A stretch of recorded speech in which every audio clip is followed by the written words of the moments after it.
jaaliyal waxay la tahay maalinta tanweyn looma baahna inaynu mar walba isu sheegno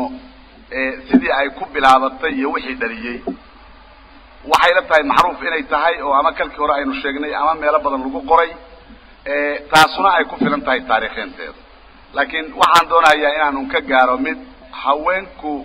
adduunku maxay heerka ay ka joogaan iyo qiimaha ay ku leeyihiin adduunka waa maxay maxayse adduunka dhismadiisii maxay ka qabteen oo ka soo tareen waxaan isleeyahay taas iyada nafteedu ninkii aan isdhegatiraynin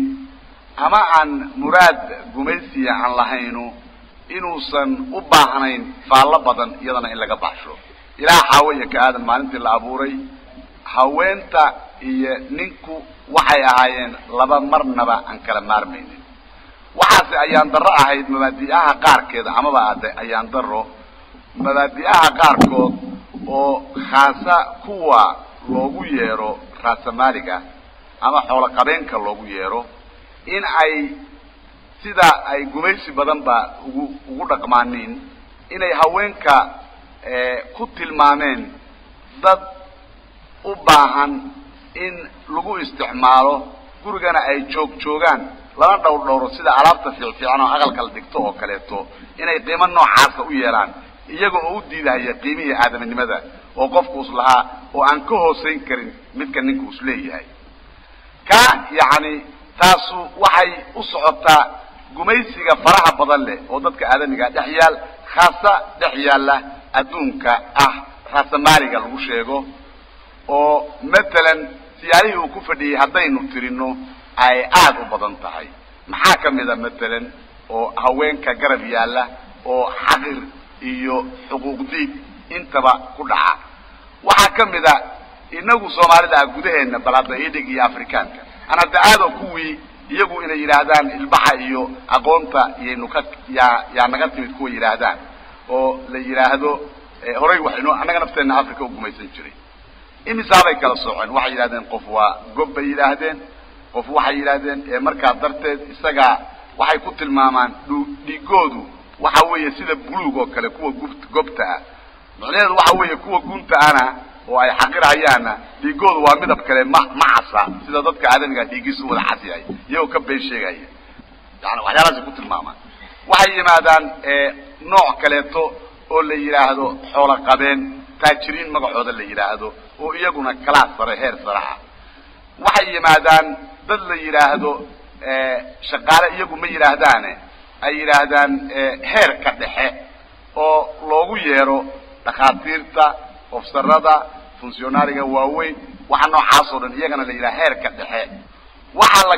kaxeeyaba waxa la geeyaa ilaa shaqaalaha la yiraahdo qoladaas waa qoladii xamaaliyaalkii gunta ahayd ka yaani waxa la mida barbarka kala hadii loo gadiyo rag iyo haweenku heerarka iyo magacyada loo kala bixiyo haweenku saan u sheegay waxa la yiraahdaa mid kastaba ha ahaatee inay tahay qof yaani fiican oo laakiin ku fiican aqalka inay joogto ku fiican markii ma garanaysaa raaxaysi la doonayo in loo yeerto ku fiican hadalla macaan inay tiraahdo ku fiican marka micnuhu xageebu u dhutinaya يعني wuxuu u dhutinaya in marka ay jiraan dabaqado aadamigi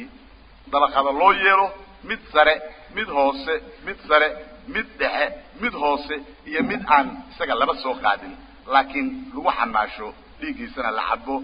shaqadiisana xoolo ahaan loo qaato sanxadiisa xoolo ahaan loo qaato maskaxdiisa xoolo ahaan loo qaato aadaminimadiisu ay ku dhisaalaysan tahay inuu u adeego kuwa sare kaliya marka haweenku kaabay la xiriireen maxaa kacaanka maanta ama maanta maalinta aynu siyaaranayna maxay marka ku micnaysan tahay waxay ku micnaysan tahay markii hawliyaanti wadaaga ay dhalatay markaas bay waxay ku dhalatay mabda la yiraahdo dadka aadamigu way isku midka adoonka oo shaqaalaha loogu yeeray ama beeraleyda loogu yeeray ama laga xoog runaayo la gubaystay iyo midka kan sheegan haya xoogii iyo aqoontii iyo muxuu ahaa dhididkiisi wixii isagu iskasbay inta lagu noolaado meel dheer lagu gaayo xoolo lagu helay iyo maalba haddana la yiri waa lagu gumaysanaya ka iyo kii gumaystay labadaba inay sameeyeen رك يهوين إني سميهين ضدك جوجين لجوجيو أو لحقيقيو أو مرن الآن لقديكو ضدك عالمي إني اسمه حبيهين بورت حالكم ماشي وصل الصحبة كاوية وعن شعران الله دمر داتين دمر كالصوماليين إن فهمتان يعني مدون إسكيمد معها وعوضة أنت ولا جوضة رأس مالك موته رجع دون في الدنيا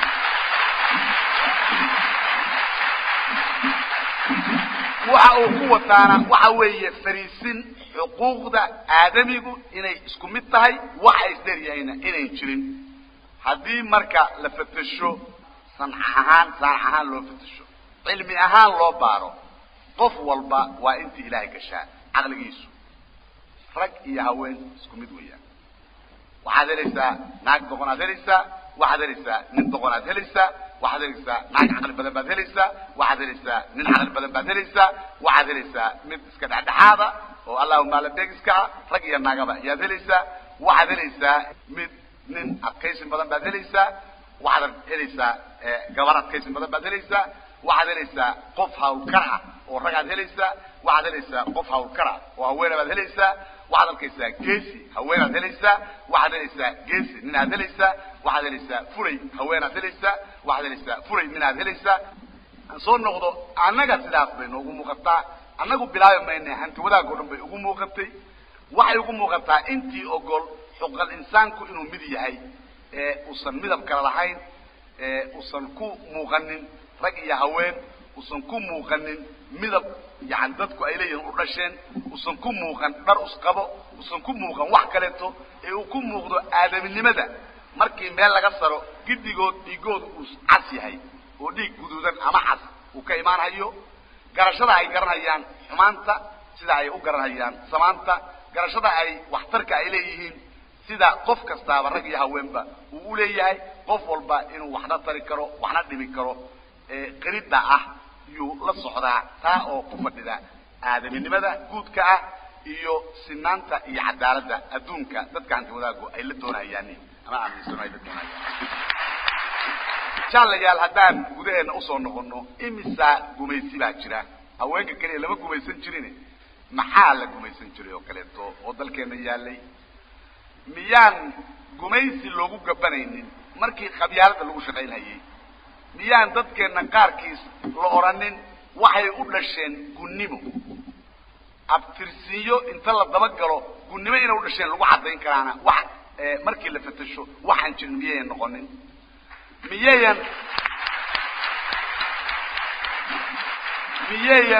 miyayan soo soconin xoogaa oo markii kor loo soo qaaday dadkii cadadkoodu xoogaa yar yahay miyaan la ogolaysin inay iyaguna gun yihiin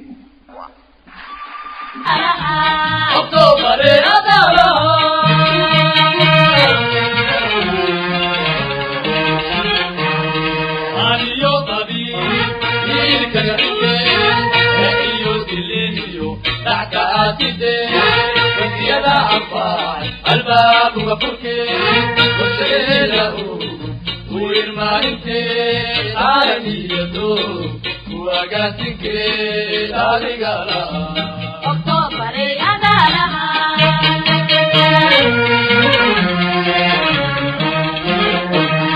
عليو قبيل فيك غريبي عليو دليليو تحت عاتبي فكيلا أصبح الباب وفركي وسيله ويرمانتي عالمي يدو وقاسك الارقالا اكتوبر يدالها